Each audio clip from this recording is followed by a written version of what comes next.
I think Italy stepping out of defence had just gone that little bit too late and played Oyarzabal onside. The flag certainly didn't seem to go up. And now they're building again with Azpilicueta coming down the right-hand side. The Chelsea skipper, who's familiar with his surroundings at Wembley. He's been here on more than a few occasions. Drops it back into defence, this time with the Barcelona-bound Eric Garcia. Turning on the ball and now out right-hand side with Azpilicueta once again.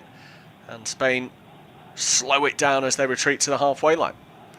Yeah, I just thought it was a good point you made about the poor touch, because I think that's what everyone's mentioned as being Spain's Achilles heel. If they had a number 9 that's got some real qualities, would break off, because Bonucci has to do some defending, and I think it's going to be a goal kick, much to almost discuss. But if that touch is better from Oyarzabal, Bobby, he's one-on-one with the keeper. He's played in it. It was a great pass, wasn't it, through the middle of the pack. 2 great balls, in all fairness to them. They've carved them open. He's onside as well. Emerson's slow to get up. And that touch, take it out of your stride. It's a decent first touch if you can make it. And then you've got a chance to shoot past Donnarumma in goal. But that, for me, is perhaps suggesting why he's not a number 9, is he, by trade. He's more of a winger. And it could potentially be the difference tonight. Yes, they've had lots of the ball. They've had it throughout the season. I was saying to you earlier before we came on air about they've dominated every underlying statistic all tournament in terms of, whether it be possession, advances, all the attacking stats. Spain are well and truly clear. They let themselves down though when it comes to that the most important bit, which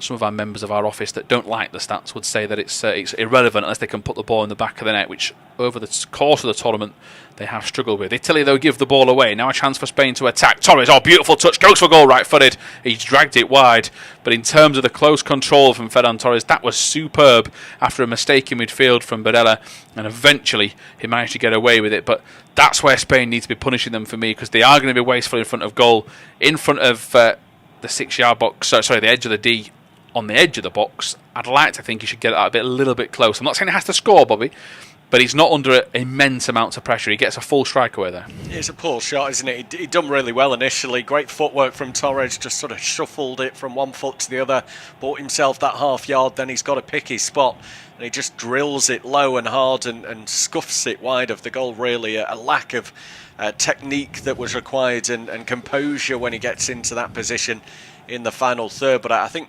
having felt the opening 5-6 minutes or so were quite even. Both sides had their little periods of possession and were creeping down the field without much end product. We've just seen maybe now the last sort of 8-9 minutes that it's Spain who are really getting a grip of proceedings. Yeah, they are. They're coming forward again. They've managed to switch the ball wide. Ferran Torres has been played into a bit of a poorer position. It wasn't played in front of him. He had to go sideways to retrieve it. He now plays a 1-2 with Alba. That's not a bad idea, and Alba's got the arms up in the air, and a round of applause for his counterpart down the left-hand side, because he knew that pass was on. He's trying to go for it. He's trying to get his teammate into that area. Sadly for Spain, it wasn't to be, but we're just seeing a couple of the replays from the TV providers, a few flicks from Dani Olmo. You can see they're growing into this game. Just as Bobby mentioned a few moments ago, just how determined they've been. Last 6-7 minutes it has been. Spain, certainly through the middle, in fact, I've been quite surprised at the amount of room they've got in there with a 4-3-3 from Italy. That is an area that has surprised me as Chiellini goes long. I can't remember the last time an Italy pass forward went towards Ciro Immobile, Bobby, and it stuck to his feet.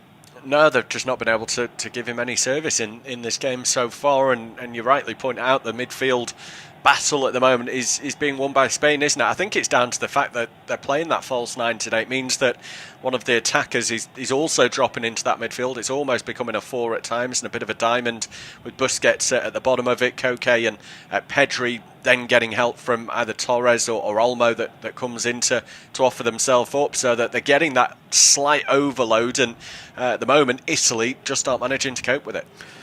Not at the moment, but still lots of time to go, and they had to show real fight against Belgium, did Roberto Mancini's team, as Berea has just managed to combine a challenge with Busquets. I think was a card given for that challenge. Looked as though the arm went up from the referee. I was going to say, I think that was a bit of a dive, to be honest.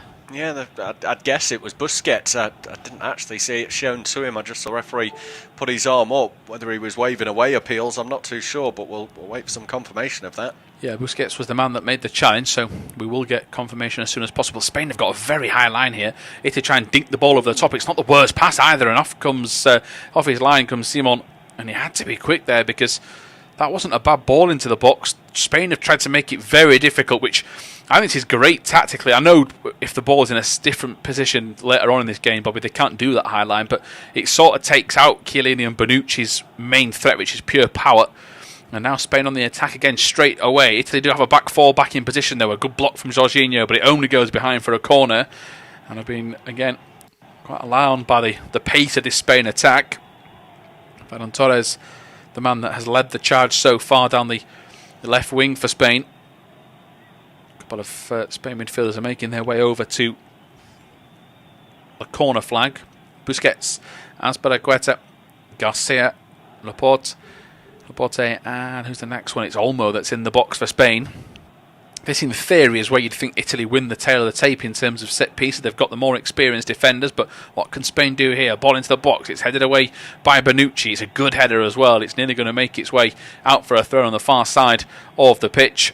And Italy will block off Pedri's route down the line and make him go backwards. And that's better from Italy, forcing the ball backward. They had a three-pronged attack, cutting off the space. And that's, I think, what you mentioned earlier, boy, about the lack of ball retention.